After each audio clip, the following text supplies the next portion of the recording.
கடைக்கு போய் அந்த லைட்டில் பார்த்து பார்த்து செலக்ட் பண்ண கலராக இருந்தாலும் டெக்ஸ்சராக இருந்தாலும் வீட்டுக்கு வந்து ஒரு முறை அதை பிரித்து பார்க்கும்போது தான் அப்பாடின்னு திருப்தியாக இருக்கும். உங்களுக்கும் இந்த மாதிரி பழக்கம் இருக்கா? எத்தனை பேர் என்ன மாதிரி இருக்கீங்கன்றதை கீழே கமெண்ட் பண்ணுங்கள்.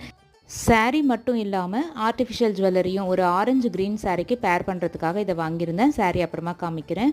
ஒரு கோல்டன் சரி ஓடின டிஷ்யூ சாரியில் எம்ப்ராய்டரி வந்து எம்பாஸ் பண்ணி இருக்கிற இந்த சாரீக்கு பிளெயின் ப்ளவுஸ் தான் வந்து அட்டாச் பண்ணியிருந்தாங்க. இதுக்கு எப்படி வந்து தைச்சா நல்லாயிருக்கும் அப்படின்ற ஐடியாவை கீழே ஷேர் பண்ணுங்கள்.